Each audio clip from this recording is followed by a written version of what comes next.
studios like this to exist, or for people to record with their friends, or people to record themselves, and maybe that studio will only own like one mic or two mics. Yeah.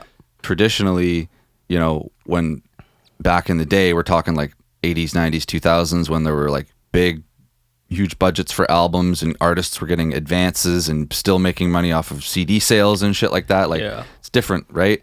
But, you know, you'd go to a studio and there would be a dedicated recording engineer, and that's all that person did. Like, they just record, and they were a master at picking the right mic. They'd spend an hour like trying 5-6 mics on one person's voice before they before they even started. Just be like, this is not the right tone for you. Let's try another one, and you know, really nailing the recording. And a lot of the time, the big fancy one in the wooden box with the gold clasps on it wouldn't be the mic that they picked. It might be an SM7, a $500 mic. It's not always about the price. It's about the right fit. Exactly.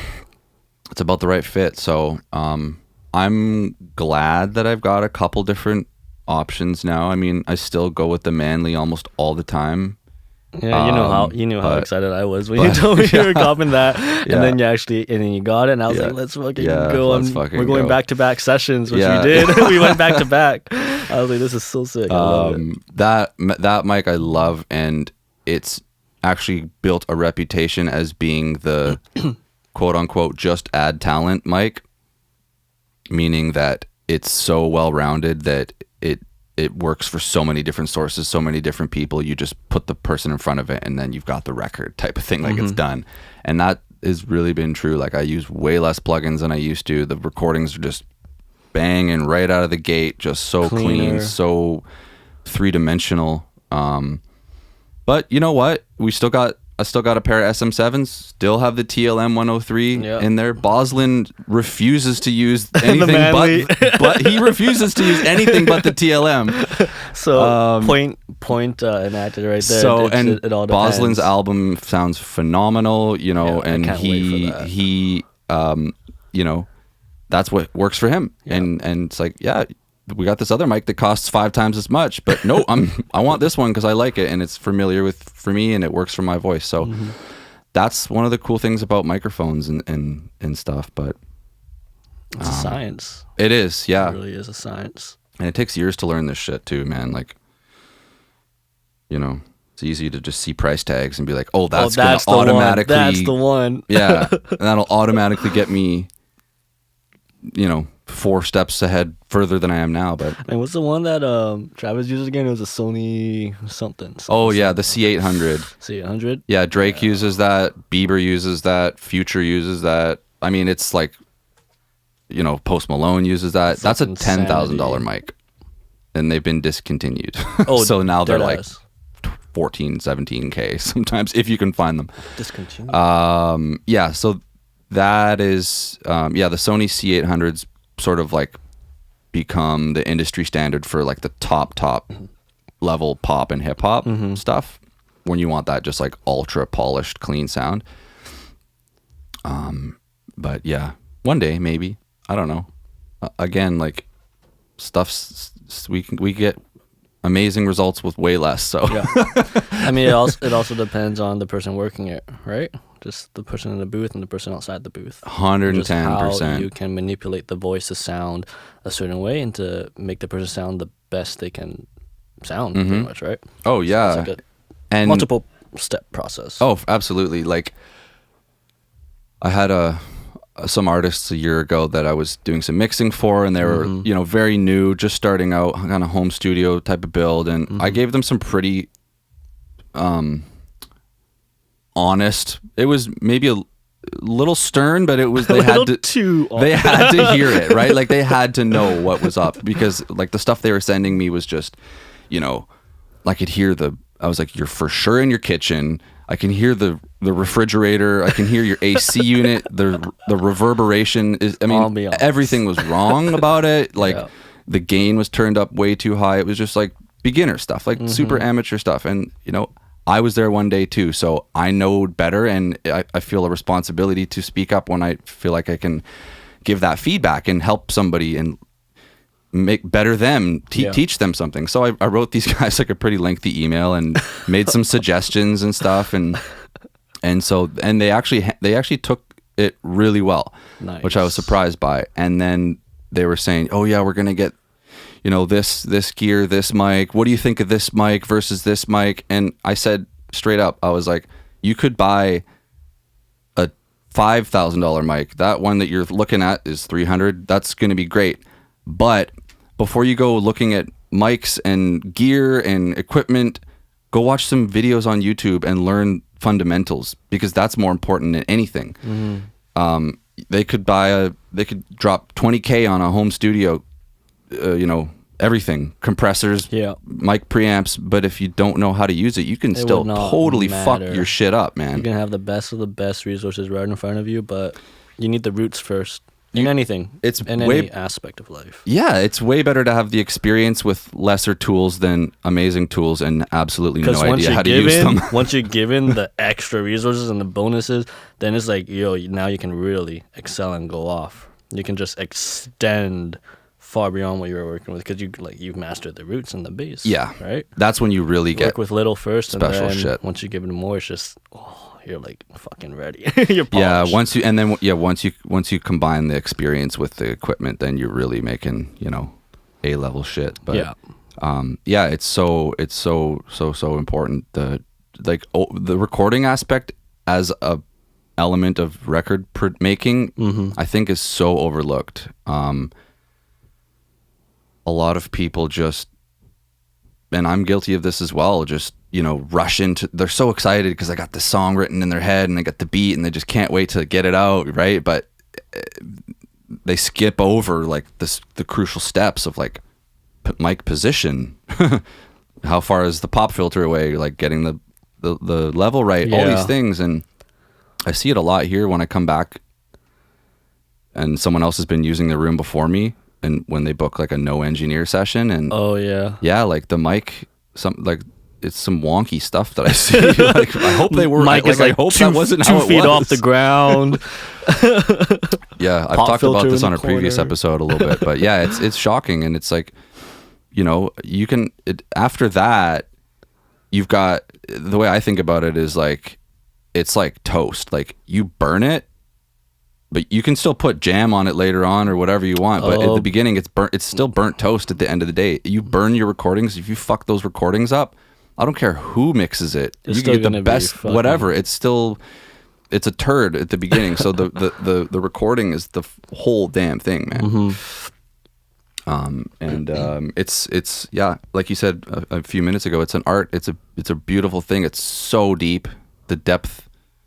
I'm still learning so much. I've been recording for almost 20 years, like, you know, with some form of microphones, and I'm still always like learning a new method or like new technique, just new tips, new little tricks, things, new skills, man. Just, you know, deepening my arsenal of knowledge and skills. So it's exciting. That's why I love this shit. There's no limit to art or to creativity. It is infinite. There's always something to learn. There's always a way to grow. Even like the top of the top, bro, there's still improving little by little. It's just like, you know, the increments between the improvements they're just smaller now. Right. In the beginning stage, you can jump like levels up. Yeah. And then once you're getting closer to the top, it's like, okay, maybe like a year or two. It's kind of like you're working out. You know, the first few years you're working out, you really like fucking see the progress in your muscles, right? Like you just go from like 0 to 100. Like, you're like juiced up.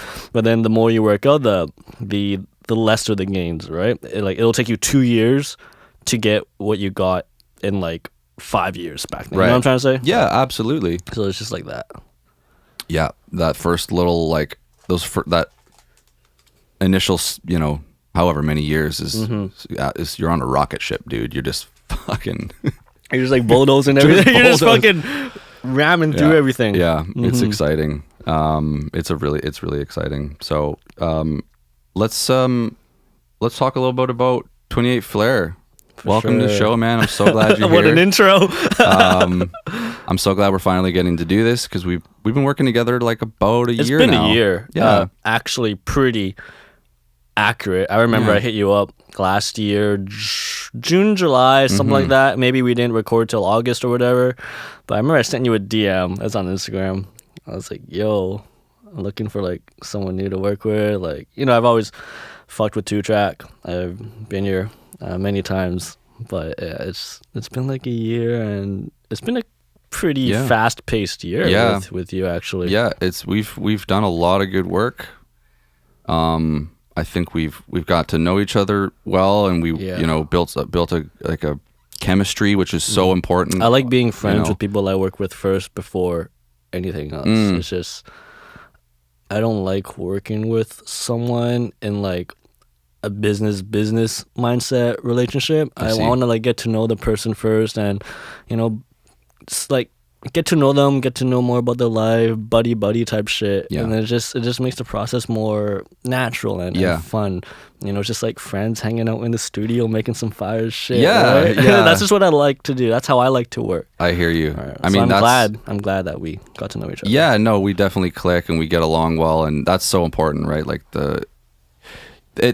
you know, obviously we're working hard, and there's a level of professionalism here and efficiency, but we're also, you know, we get along and we have fun, and there's a good vibe, and that's really like that word gets so overused in the music world. Energy, but the vibe is like the vibe is everything, auras. man. It's, auras. We're going out. But it really is like you know, man. If you walk in and like the engineers just.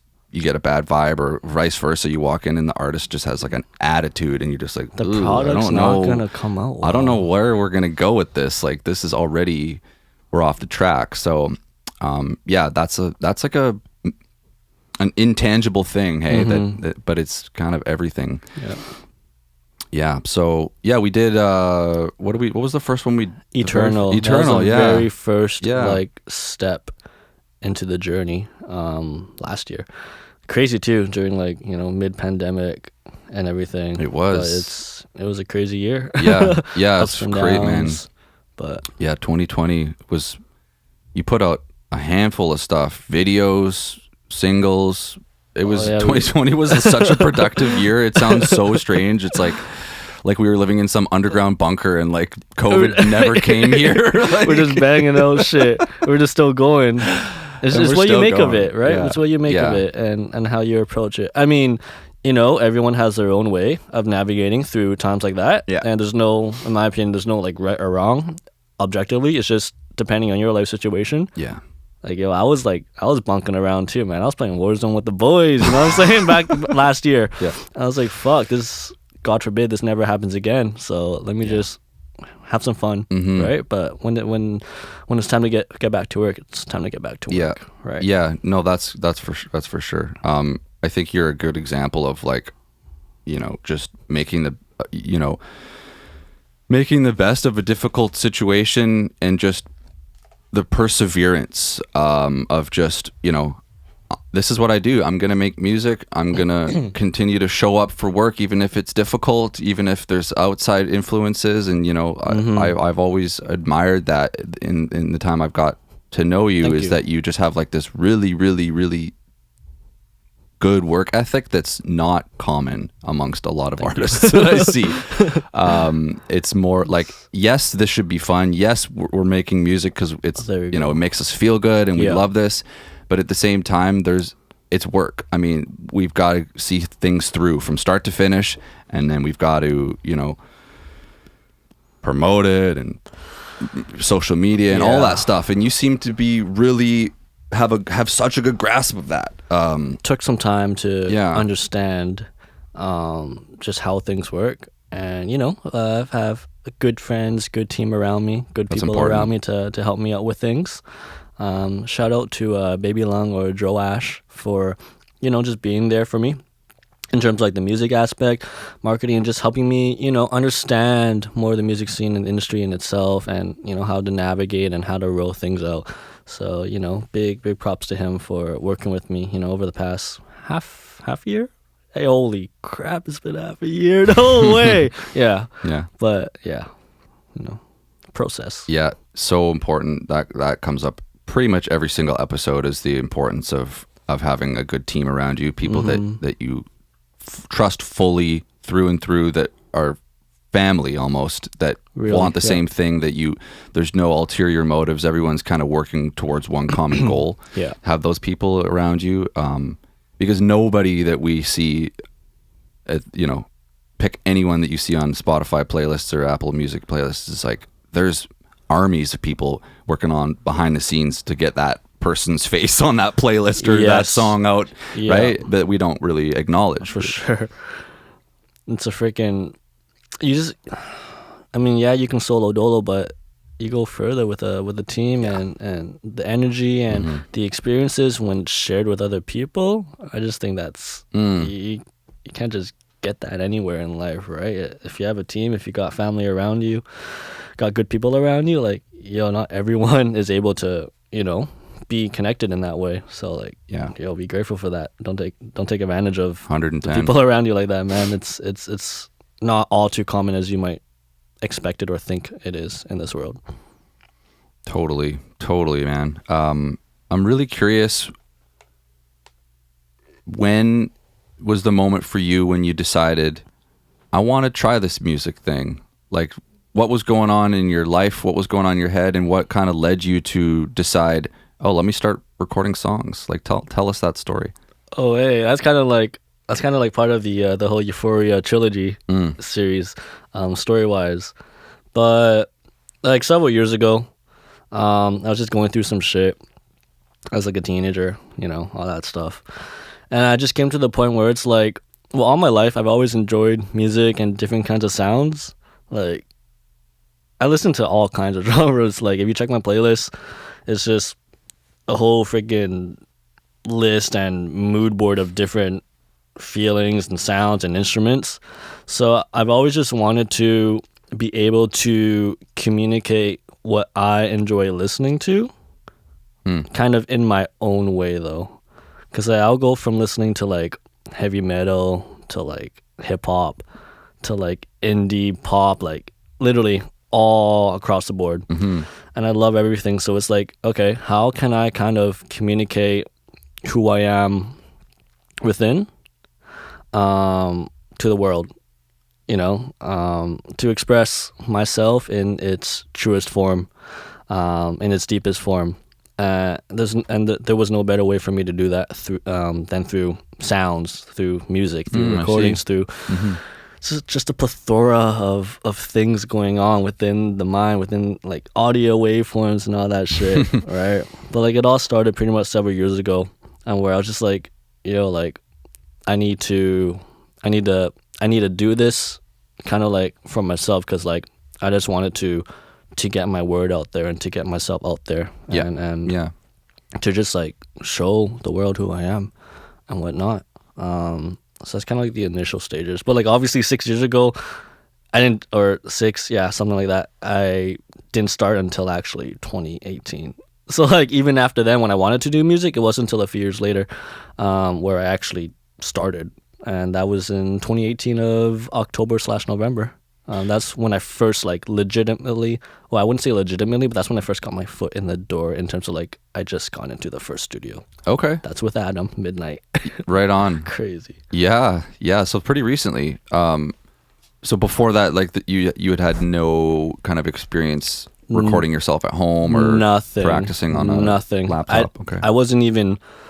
I didn't even know YouTube Beats existed back then. Oh, yeah. Until I like got into the studio with Adam during that time. So like, I wasn't even experimenting or practicing or anything on my own. I was just doing my own thing. In the back of my head, it was always, okay, yeah, like one day I'm pretty sure I'll find my way into the music scene and get started somehow. And it took a few years. Those years were long as fuck, bro. But like, it finally happened in 2018. And just thinking about it now, where I was when I first got into the studio with Adam to where I am now, it's crazy. It's a lot of growth. I'm very happy with how we have progressed together. And yeah, it's just the beginning. An experience. It's just the beginning, isn't it? Literally. Yeah. So what was it like working with Adam in the beginning? He had some sort of home setup, and you guys would like make demos, or yes, sir. God, yo, yeah, like let's talk about that. Adam, don't ever leak these demos. I swear to God, don't leak them, please. Someone's gonna, if you get blackmailed, like, at least give me some of the money. That's hilarious. But how did we get started? Well, okay, how I actually met Adam, Graveheart, one of my homeboys. I was friends with them back then in 2018. Mm-hmm. And I texted Mark. I was like, yo, Mark/Graveheart. I was like, yo, because I knew he was going to a studio somewhere in this city. So I was like, yo, do you know any studios, or where's the studio that you go to? Because I want to get my foot in the door. I want to start making music and just trying and just practicing and whatnot. So like, yo, bet, just pull up today to the studio. I'm going to Adam's.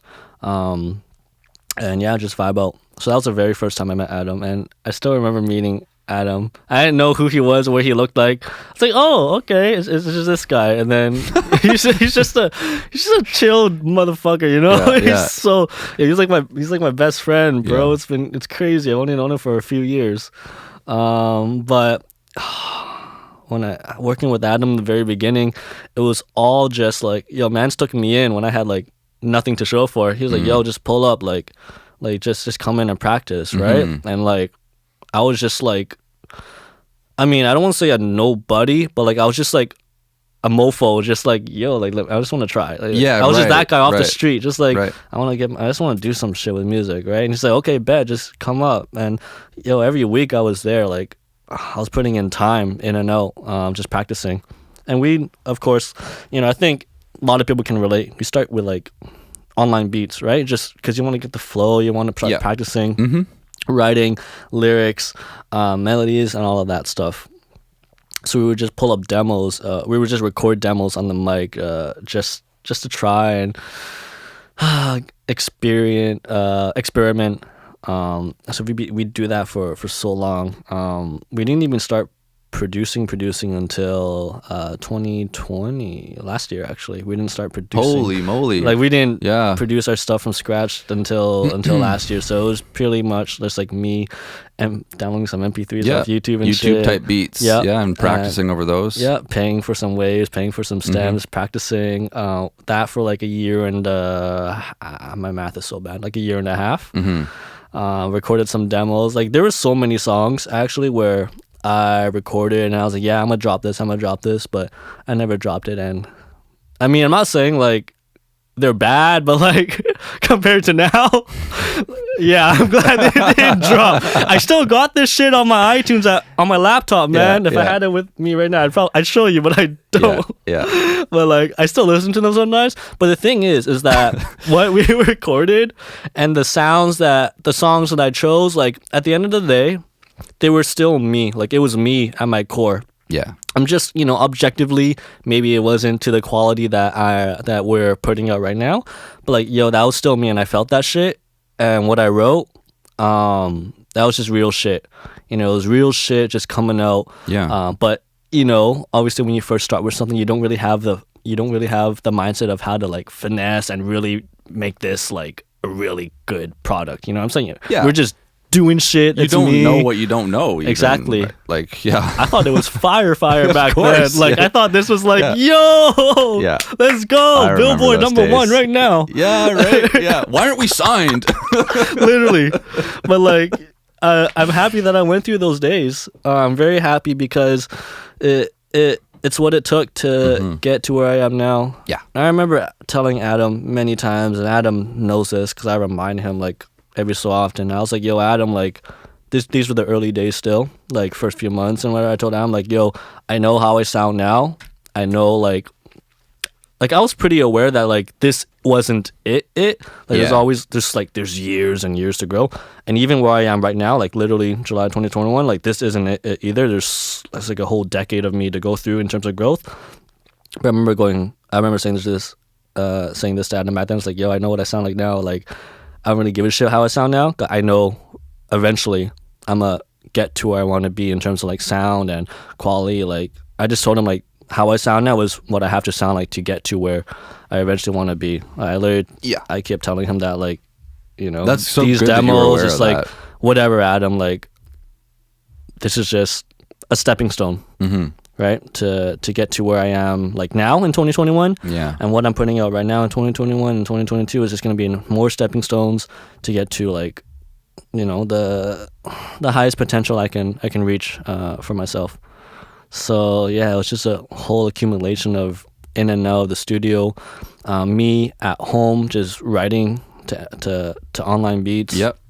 Practicing, did that for a whole year and a half, accumulated that, and then that was like I always call that kind of like not the first fade, more like the first little hump or bump on the road that you have to get over. Those are like the early stages, growth, like the growing pains. Those are my musical growing pains. So necessary. I mean, in any craft, but if we're talking about music, I mean, I can totally relate to the beginning when, when I first started like taking mixing seriously and just wanting to cry, just being so frustrated, just wanting to tear my hair out because I couldn't figure out why, like what I was doing wrong and why it didn't sound the way I wanted to, and just the endless just headphone checks and car checks but now it's like, refined down, and we're like, it's a different me, it's a different version, but I had to go through all that growing pain and that struggle to get to now, to get to the level of expertise and just 110. Skill that you are right now. Yeah. So no, that's so important, man, and that you're aware of that, because I see this a lot, that people come in that are so new that think this shit's easy, or they just show up and they think that they come unprepared, no verse written, song not even picked, come in the studio and they think that they're going to be Travis Scott tomorrow. And it's like, what gives you, like, where are you getting these ideas from? Please. And it's really frustrating to see that. So when I get to work with people like you that are just so well-rounded, I want to say it's so refreshing. That kind of brings me to my next question, which is, where did you get such a good understanding of songwriting and song structure? Because that is absolutely like a lost art nowadays. People come here with just slam poetry and think it's a song. It's like, where's your hook? Like where's your verse? Where's your intro? Like, like out the window, right? And I've had this conversation with Denton 100 times, and me and him completely relate because we've had these experiences so many times. I think back to when I was very first starting to make music, same thing as you. We'd steal Fabulous and 50 Cent and Eminem beats and rap over those. But we fully understood before we wrote our song that, like, okay, that's Eminem's verse, and then he's got his hook here for this many bars, and then he's got verse 2, you know what I mean? Like the whole blueprint. And then we write our version of it and write our song. Nobody understands that anymore. It's like very few people. So when I work with you and you've got like your bridge and your refrain and your intro, like so perfectly executed, well thought out, and I'm like, my so man knows what he's talking about. Let's go. Let's make this record. You're probably like, yes, I'm gonna work with this guy. Like it's honestly, man, it's so refreshing. Where does that come from? Is that it's not accidental, obviously. So like, where is your head at, and how did you learn all of that? I honestly think it is natural. It just comes to me. I think it's probably because I listen to, like I said, I listen to all kinds of music, like a whole fucking array of different sounds. Right. And I guess subconsciously, I just understood how to break up certain sections to keep things interesting and to keep the listener listening, so it doesn't sound like just one. Sure. So it's not just one whole verse or one whole freestyle type of shit. Yeah. But it's weird because even like in my early demos, there was song structure. Even like in my early released songs, the ones that I removed from platforms except SoundCloud, like if you listen to like my early stuff, I think there was still song structure. So I do believe it was just natural. It's just like okay, even when I was writing to those YouTube beats, I was like, okay, it's gonna these 8 bars are gonna be like this, then it's gonna switch up, then it's gonna go to the hook, and then we're gonna bring it back to the verse, and then build it up again with the pre-chorus or into the chorus. It's just natural, I think. I think because I like to when I listen to music, I like interesting. I like things that interest me, right? The sounds and the differences, and different melodies going on, or when an instrument cuts in and then it cuts back out, like things like that. Those things kind of intrigue me. I think part of the fact that you're so open to other genres and you're so curious really helps as well. Like 100%. That you're not stuck in just listening to trap over and over and over. Because like, let's face it, that's not the most dynamic, well-written as far as songs go. And just structure, so listening to metal and all these different things where there's like absolutely song structure that is so integral to the record.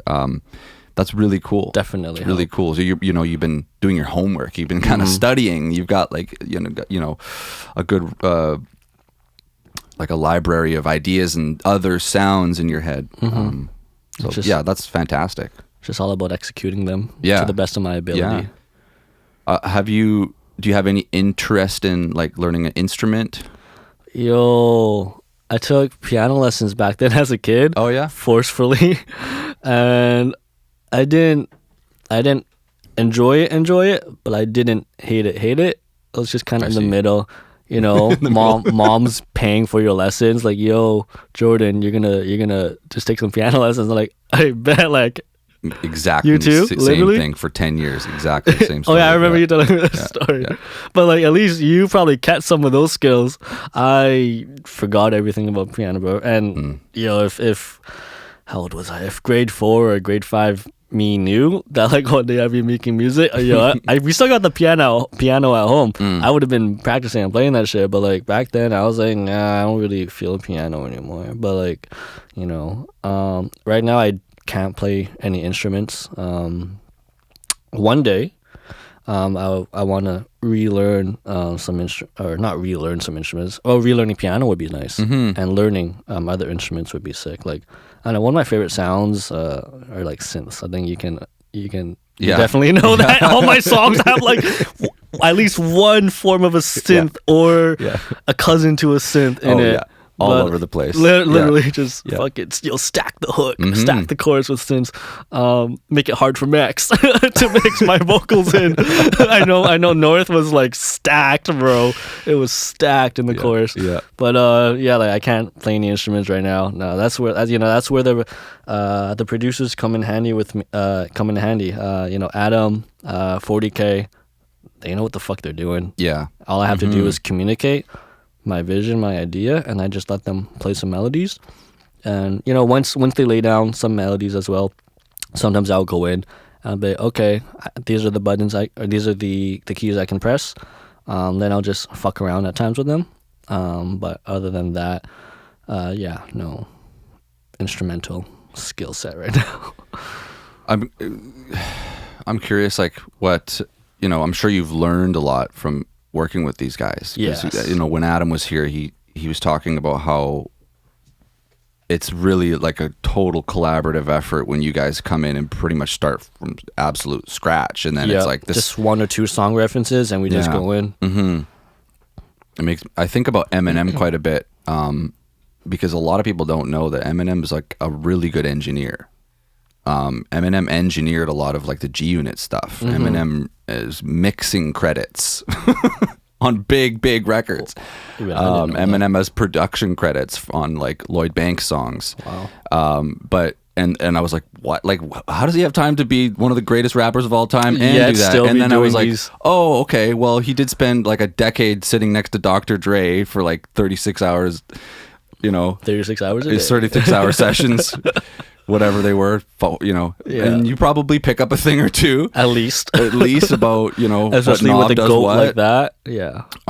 So I'm curious, like, because I myself, I learn a lot from the artists still all the time, even though I don't consider myself an artist, but I'm learning about the whole spectrum of songwriting and record making, and what in those sessions with Adam. I mean, what kind of things have you learned as an artist, and how have you grown?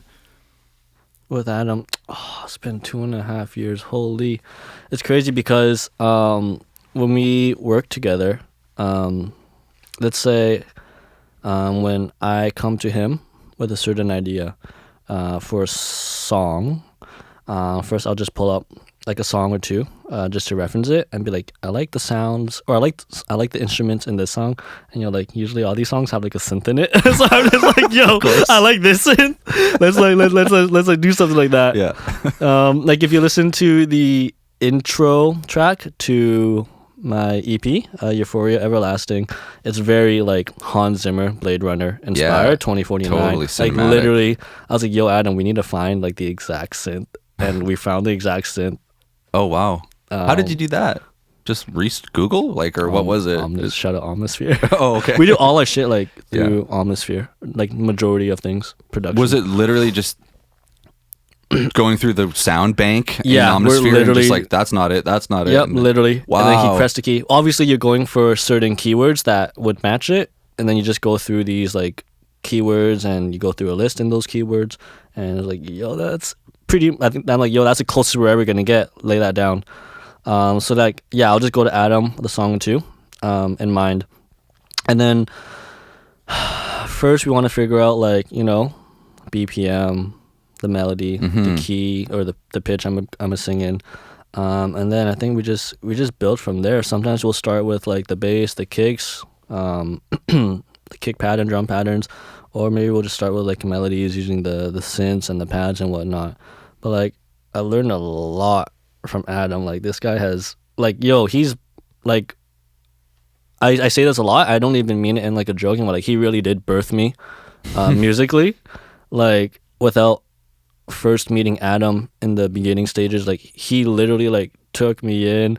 I was like, yo, yeah, let's just get at it. Yeah. And through those years, we just kept building this relationship together, sonically and on a friend level as well.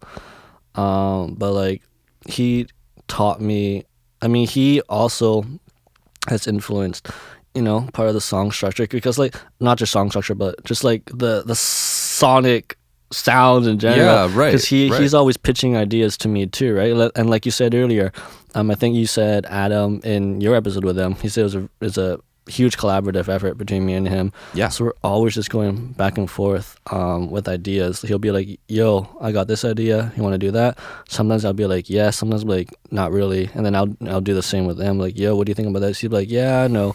And we just go back and forth until we find the perfect kind of like compromise, or just like the perfect fit, where both of us are very happy with how it sounds. Yeah, that's so important, because a lot of time artists pick beats that they might think are cool, but they're not really suited to them.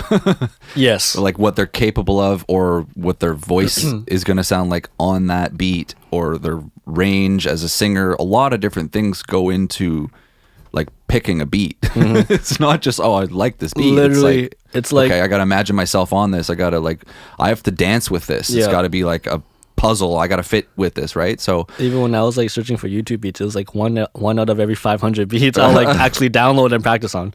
Oh wow, yeah. So you get this stuff, obviously, and having your own personal producer is where you can build from scratch is it's phenomenal. A blessing. Right? Yeah, it's just such a blessing. Yeah, you really get the results are just.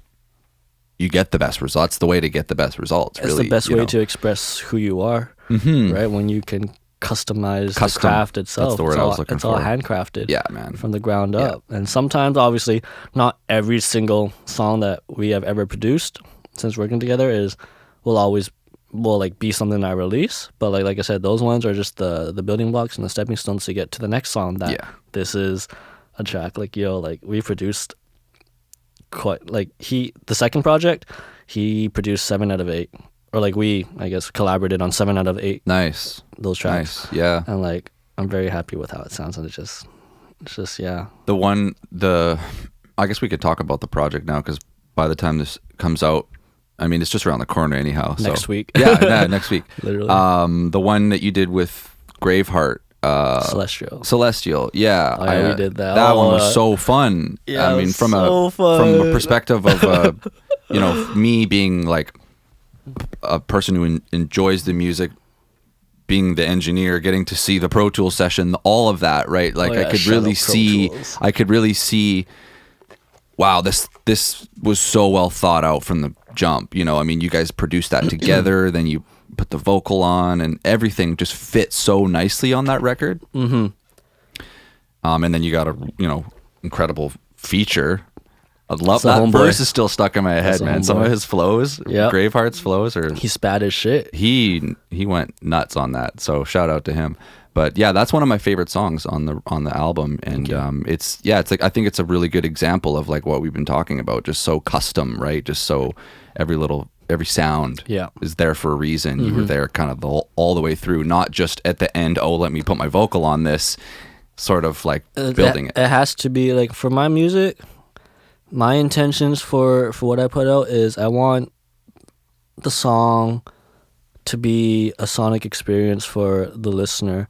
Like, there's nothing wrong with putting out tracks where, it's like, how do I explain this? There's nothing wrong with like listening to like Migos and shit like that, right? Like I bump that shit all the time, right? Like those shit goes hard. Like Metro Boomin shit goes hard, right? Like I listen to everything. Yeah. But like for me, I want my music to be like a full-on sonic experience to the best of my ability at that moment, at least, right?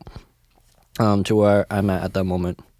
'Cause like I said, I listen to a lot of things and I like a lot of sounds, so it's just like this, like when I'm listening to like other artists' music, whether no matter how big or how small, like I love artists like from where I am here, like I bump that shit just as much as I bump like other artists from around the world, because it's just different. Like it hits different when you're like, man's across the street over there just fucking made this. Yes. Like J-Mon shit is fucking nutty. Yeah. Like, I listen to indie pop so hard, bro, and his shit, I love it. Yeah. Right? So, you know what I'm saying? So like, when I listen to all these kinds of things, I'm just like, like I want to do this too. Like I want, like I get such a fucking crazy serotonin dopamine high off the music I listen to. I'm like, I want to do the same for other people. As I want to do the same for other people. Give them like a fucking fire within, like light a fire within them. Right, so I don't even know what the question was we were talking about, but like no, I like it. Off there, I like where you went with that. Yeah, I just want it to be a sonic experience. Totally, and I see that when we're getting these songs to the finish line, there's such. You see my mix notes. I see your. He sees my mix. Yeah. Well, that's what I was gonna say next, but you've got such a good like you see steps ahead. You've got vision. You've got vision, man, which is really, really rare. And like you're,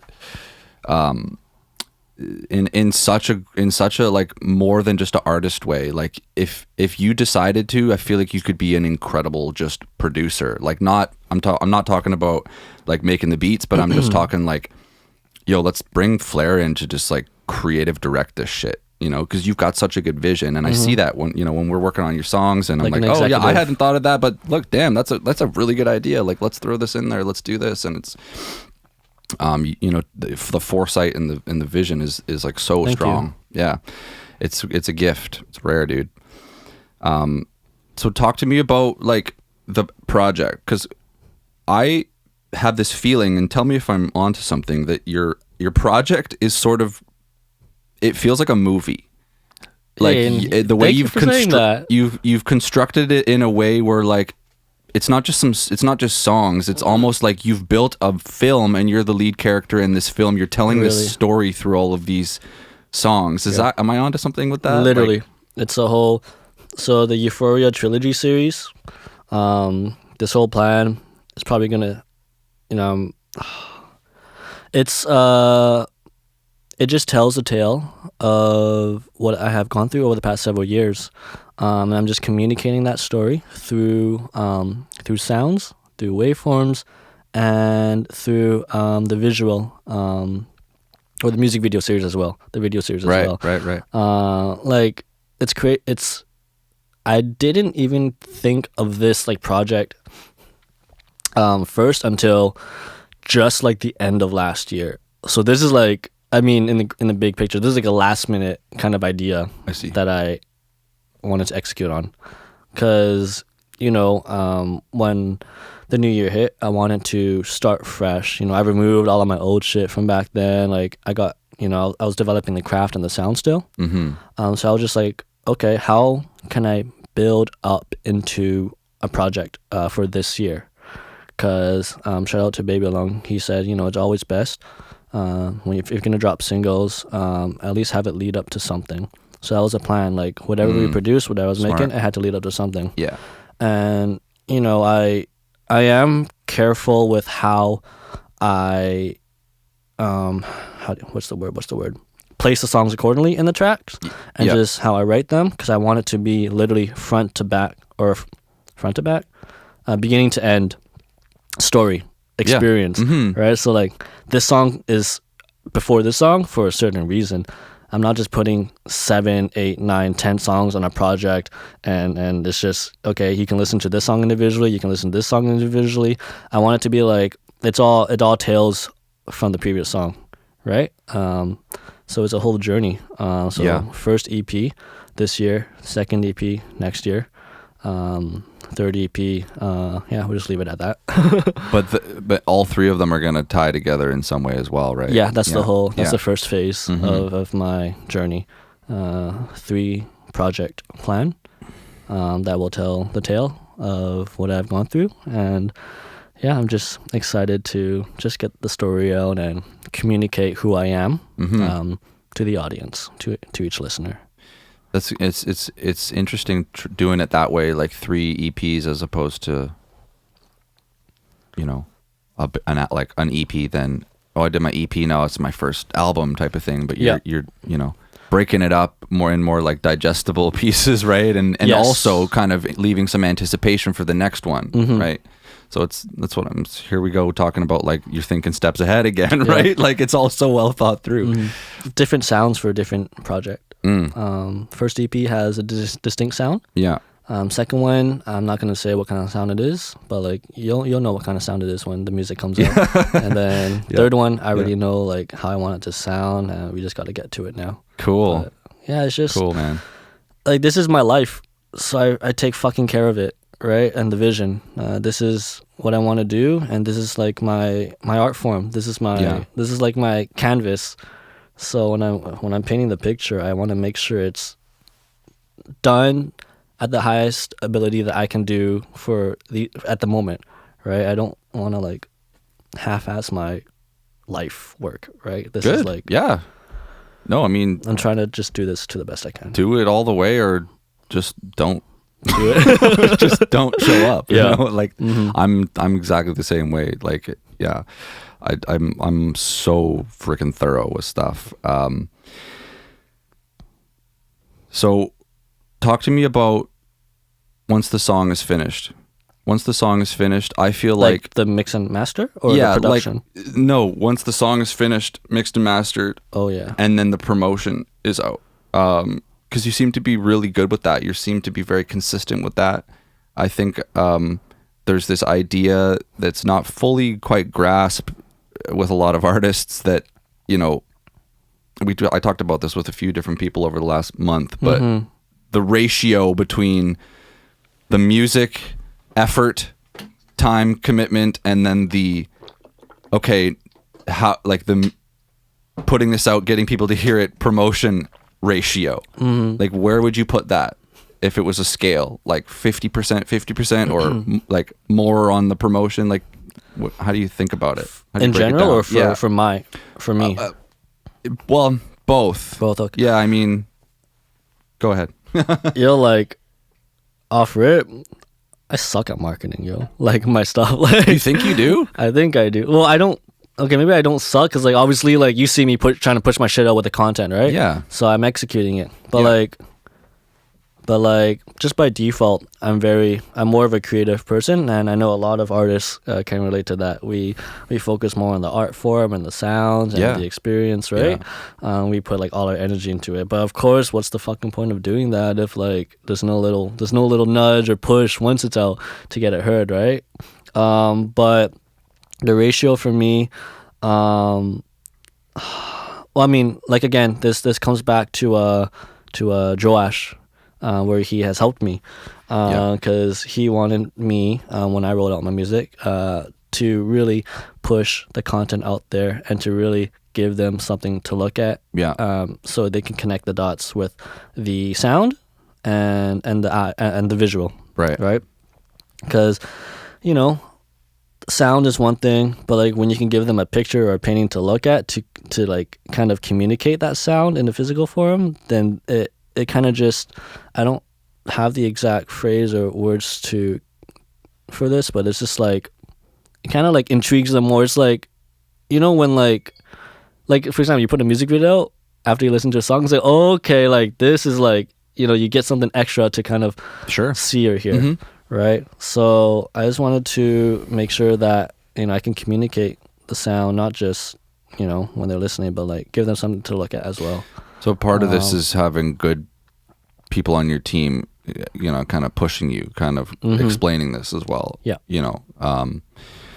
I think it's, I don't know, from the way I see it, I mean, I think it's like 70-30, maybe even more marketing. I mean, as far as like, okay, songs written, recorded, mixed, mastered, the final wave master's been sent to me by the engineer.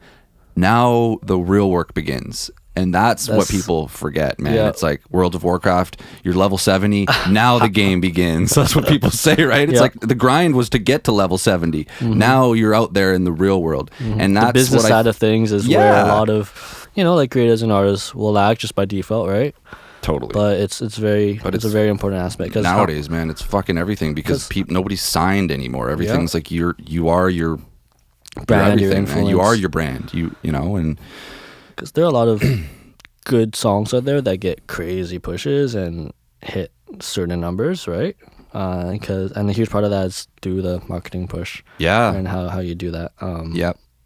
And how you brand it and the platforms that you choose to utilize to get your song out there. So, I mean, to answer the question fully, I do believe, I think it's more on the marketing side at first. Like the ratio you gave was 70-30, like something like that. Like the majority it will come through the marketing first compared to the sound. You can sell anything, bro, as long as you and any doesn't music product, like whatever. You can sell anything. People sell snake oil, right? And people buy it. So it's like it really is how you sell it first, or not. Okay, not first. Obviously, you want for me, I have to make sure my shit sounds the way I want it to sound.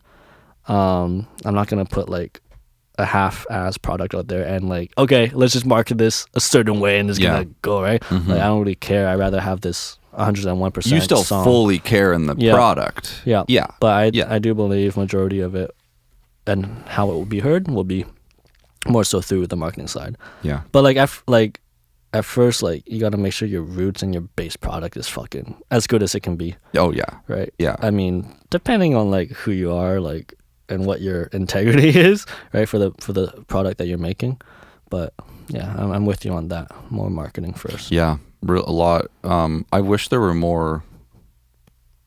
I don't know. I'm sure there are, but more emphasis. There's got to be a way of making that sexy, because learning about a cool new plugin or a new production trick, or how do I get my kick drum louder, all that stuff is people jump on those videos on YouTube, but the videos where it's how do I get more people to listen to my music, how do I get better at social media, I just don't know if that's as appreciated as much as it needs to be. It's definitely more on the drier side, of course, than the whole creative process. It's always the dry things that are just a little bit more important, or it's very important. It is right. Super important. The things that we brush over. But, I mean, I'm still figuring this whole shit out.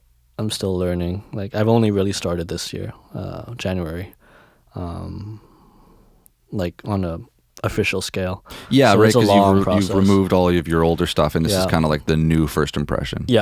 Everything was just practice back then, and just trying, and then now it's more planned out, more thought out. Absolutely. It's a long way to go, and just learn things here and there throughout the process. And the more you do something, the more you will learn about what works, what doesn't, and just how to navigate around that. But the more you do things as well, there's more momentum, and things, I won't say they get easier, but there's more flow. Yes. Right? Totally. There's more momentum going. The snowball gets bigger and bigger, and you just accumulate that over time. And you just call yourself a big ass snowman. Yeah, totally. I always like to ask people, like, you know, when they get into music, and like what the reasons are that they chose this path, and kind of like is there a plan B? What's the long-term goal? So for you, are you trying to make 28 FLAIR, like that's going to be, is that plan A, or like, yeah. Maybe, you know, you don't have to answer this in full detail. Like, are you know, some people are doing music on the side, going to school, and they just happen to be really good at this and like doing it. So like, where does this fit in your whole landscape, and like, what is the ultimate goal for you as an artist? Well, aside from music, you know, I got a whole gang in our media company called the Av. Like, you know, I ride or die for those boys. So, you know, aside from music, I'm always involved in building that company and brand, which we've been doing for the past few years, and we also just started actually last year. So it's kind of like right now, just the big picture in general. It's the big pillars in my life, our music, and are also the company. And these things kind of go together. They're very interconnected. You know, the whole art form in general, music, design, fashion, like it's all interconnected. They all feed off of each other, right? So obviously, I want to make sure that that wherever it is that I go in life, it's always these two big things that are right beside me, that are right with me, right? Because like I said earlier, it's you don't just get group of people that, you know, you can call family, aside from your immediate family, right?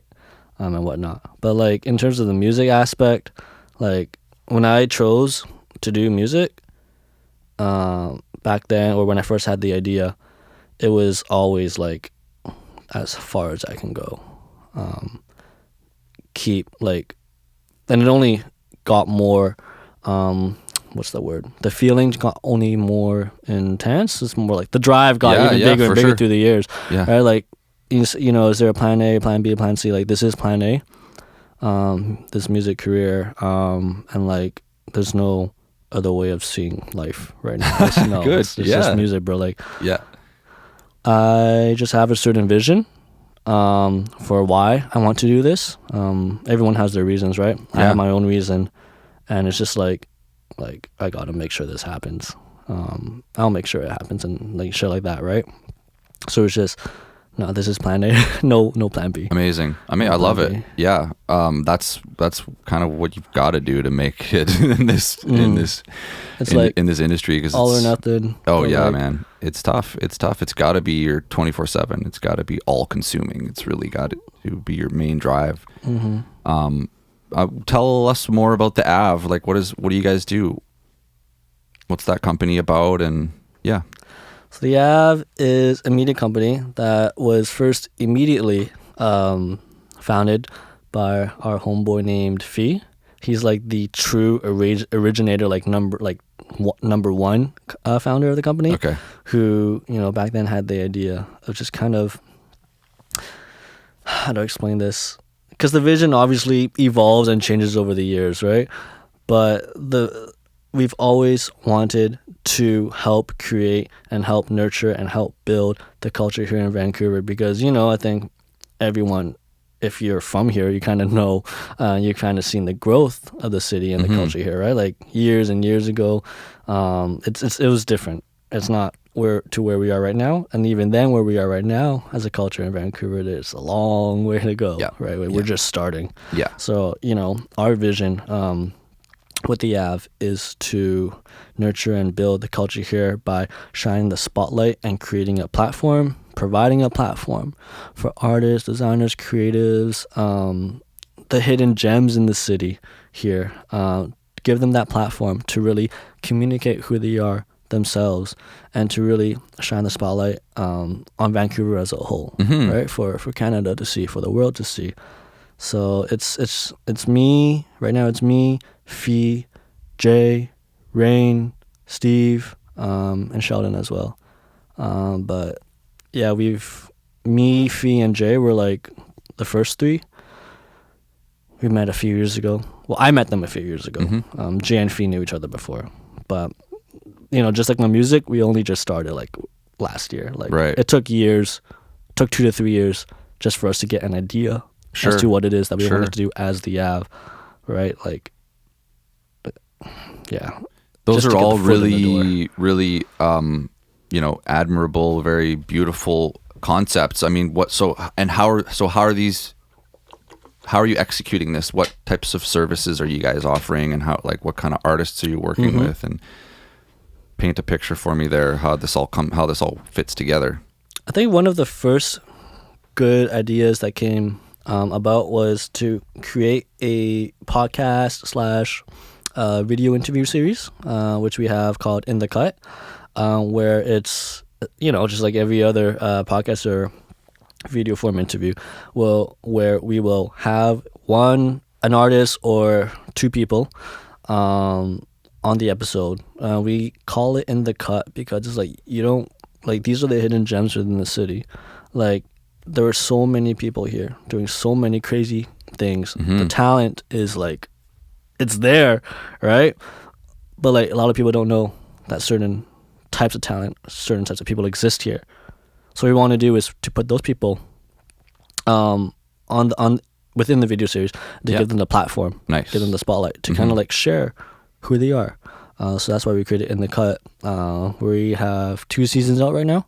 We're almost done the second season. But yeah, multiple people like J-Mon was one of them. We had Aiden as well.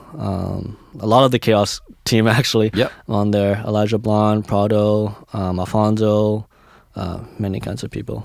Dope. So it's like kind of like that's one of the things. But you guys are filming it also, and yeah, literally it's just a conversation. Awesome, right? With certain people. But yeah, like also from that, we want to write articles and to give people kind of like the written platform as well to kind of communicate who they are, kind of like what like a media outlet would be doing. Right. And is that through like a blog or on a website that you have? Yeah. Website. So there's write-ups about artists. Yeah. And we also have an AAPI playlist as well, and we focus on people who identify as AAPI, and to just kind of continue nurturing like the culture here and to just really like tighten this shit up. Yeah. Right. And whatnot. So that's awesome. So yeah, podcast, blog, and then is there some sort of like artist representation? Like that's a big thing, a big point that I wish more people had representation, like a proper, because everyone's like, oh, this is my manager, bro. And it's like their friend who's like also a barber on the side. Yeah. And it's like, no, like you need to be a manager. Like did you go to school for this? Do you understand business? If you got like all that, that would be amazing to have. I know Chaos is doing a really good job representing, J-Mon and Boslin, and they've, really built those guys up. Is there something like that you guys are doing as well for, other artists? Managerial sort of like, back end stuff? Yeah. Not at the moment. Okay. Not at the moment. We're mainly focusing first on just the platform at first hand. Yeah. And then as the years go by, as time passes, obviously we have a certain vision. All of us understand where it is we want to go as a team, as a company. We know what it is we want to be doing, the vision, the execution, the types of like events or things that we want to do. So I know down the road that'll be something, but as of now we're just focusing on the base and the roots and still fine-tuning it, right? Because it's important, like we were talking about earlier, the base, the roots, those are the important things. At first. Yeah. The structure, what's the word I'm looking for? Structure? Yeah. The foundation. Yeah. There we go. Brick by brick. Brick by brick. Yeah. The people, man, the people that hold it together and the people you can trust and the team. And then, That sounds really exciting. So where is that? Tell us the website. Theave.co. Theave.co. Okay. Theave.co. And then it's obviously similar on Instagram and Facebook. The Ave Media. The Ave Media. Okay. Yeah. I mean, we also have like a division for the clothing line. Oh, nice. Shit. Oh, okay. The the third collection is gonna come out sometime. Fucking shout out to Fee. He's the mastermind behind the vision and the ideas. He's the one that has creative, directed, and designed just the clothing in general for our third collection. I'm so happy with how it came out. Like, we've been talking about creating our own clothing line from scratch, from just our fucking hands, and we finally got some shit in, and his ideas came to life. And we got some pieces. We're just waiting on some other things to roll it out, but like that's another division where we have the Ave Atelier. So there's the Ave Media, the Ave Records, the Ave Atelier. They all have their own purposes. Yeah. But yeah, that's another thing to look out for. Is that some of the clothing I've seen you modeling on Instagram? Because I know you were wearing some clothes. The other day, when I posted the giveaway, yeah, that hoodie. That hoodie is like, obviously it's my own shit. So I'm gonna gas up our own shit. Right? I'm not gonna tell people, oh, our hoodies are okay. Like, nah, man, these hoodies are fire. Yeah, it looked really good. They glow like a freaking fireflies. Fireflies glow at night, right? Yeah. Yeah, they fucking glow, man. So like, dope. Yeah. Yeah, sweet. So that was like a limited edition thing, wasn't it? For now. Yeah. For now. Okay. It's unreleased. Yeah. It's exciting. So your first EP's right around the corner. Tell people what it's called and the release date. So the first EP is titled Euphoria Everlasting. And it drops on July 30th, which is going to be today's Wednesday. So next Friday. Amazing. 12 a.m. So I mean, if you're on the Pacific side, technically I'm gonna drop it on Thursday at night at 9 p.m. So yeah, first EP. It's a long time coming. I am excited. I'm happy with how it came out. The production, the mix and mastering. Shout out to the man I'm talking to right now, Max. I put him to work, to say the least. Yeah, it was fun, man. You see my mix notes. It's all fun though. Working with everyone on this project, working with Adam, working with 40K, working with Joash, working with my team, working with Max, Jamie, Chris as well. So yeah, debut project, and yeah, I'm glad things have rolled out the way it has. Not too fast, not too early, not too patient, not too impatient. Just letting things take the time it needs, and being where I am now in the present is always the best for yourself. Not, just, how do I explain this? Not kind of like longing to be somewhere else because you might not be ready for that position yet. Right? Like, these are the steps that you need to take to get to where you are. Just like 2.5 years ago with Adam, I'm like, I couldn't, where I am now, I couldn't be there 2.5 years ago. Like, I wasn't ready. You know what I'm saying? Like, I didn't have the vision, I didn't have the picture, I didn't have the skill set or the mind for like the sounds or the ideas. Yeah. So yeah, that's one thing I learned while doing this project as well. That's the timing. Like, be fucking eager, want that shit, push it, and work like a speed demon, but like understand, like, take the time as well and be present. Yeah, because that's a super potent piece of advice, man, because like with anything you're doing, you want to be at a certain place, but if you not ready, put your shit out now to the world and it's not ready, it's not like that's your impression, and it's like you don't get to take that back. So you better be prepared when the time is ready, and like wine, like age into that when then you're ready to open that bottle once it's it's taken the time to age well and prepare.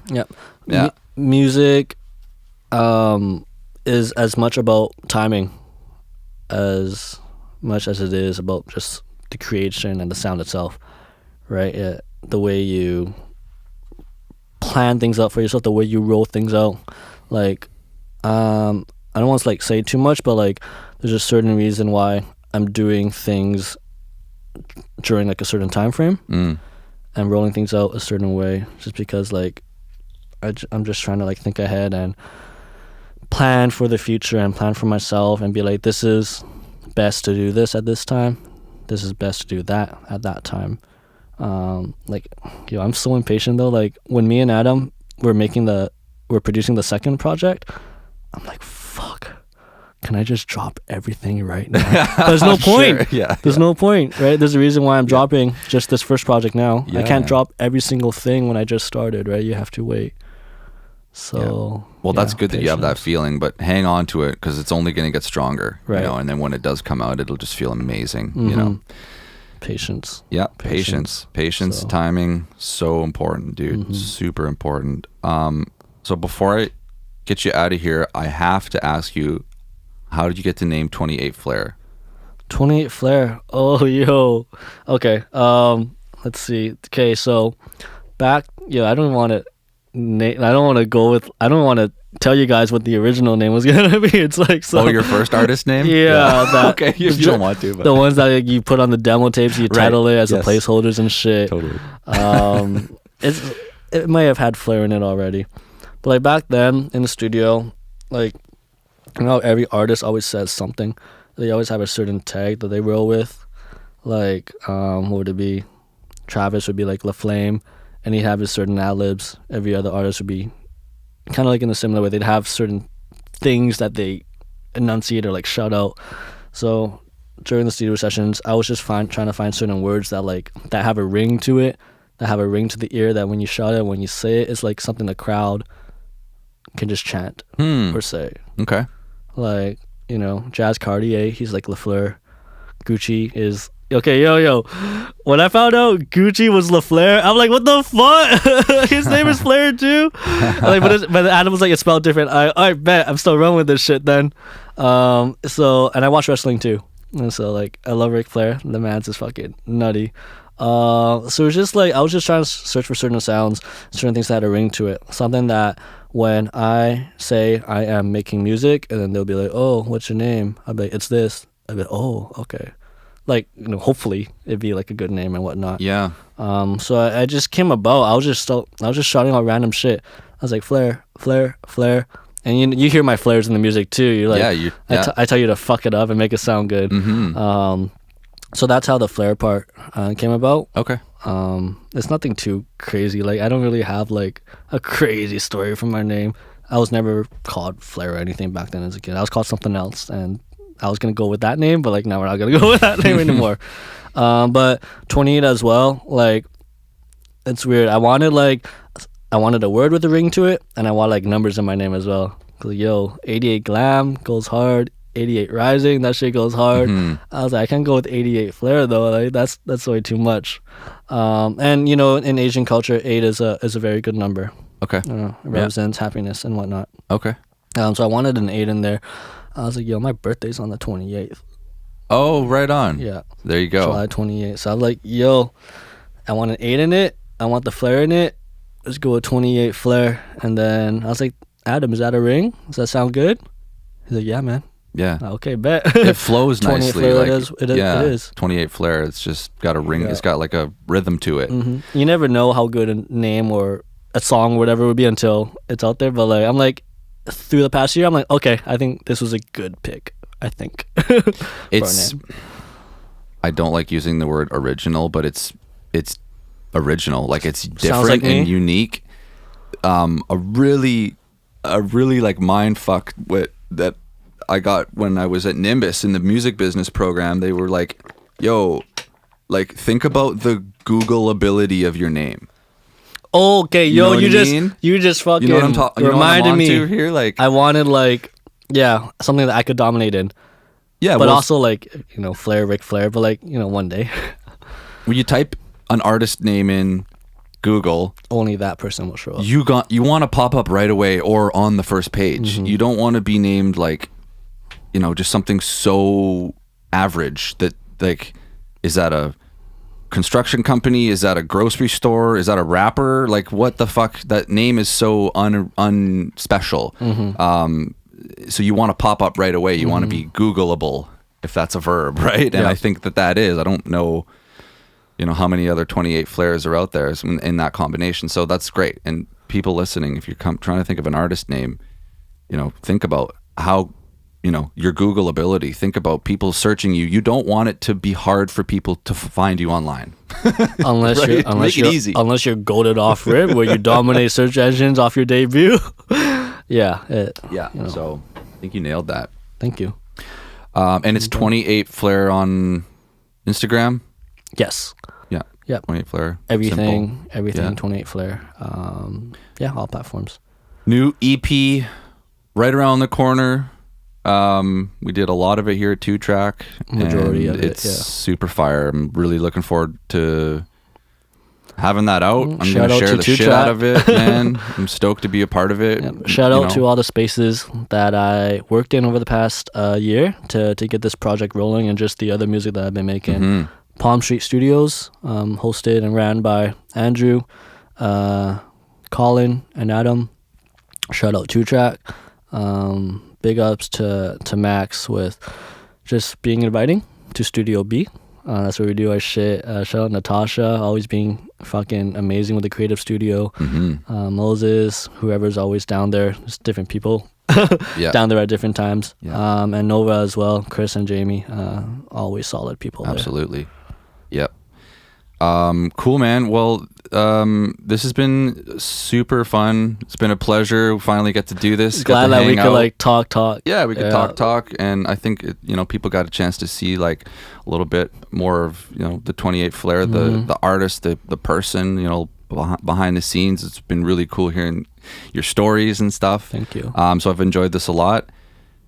Any final words for the fans before we wrap this up? Just thank you if you've ever given me your time or attention. And if you ever reached out to me, saying that you enjoy my music, that shit means a lot. It's really just for, for my music, it's always just been about providing a sonic experience for the listeners to kind of light that flame within them. So if you ever felt that flame lit within you, or if you just felt good in general listening to my music, just thank you for that. That means I'm doing what I'm intending to do. Hope you stick around. I don't want to toot my own horn, but I just can't wait to keep releasing shit and just to see where we are in a few years. Yeah, dude, it's gonna be fun. It's gonna be fun in a couple of years. I'll look back at this interview. Wicked. Thank you so much. Thank you for having me. 28 FLAIR and Max Deshaw on Demo to Limo. Demo to Limo. Let's fucking go. Thank you guys for listening. We'll see you next time. Peace out.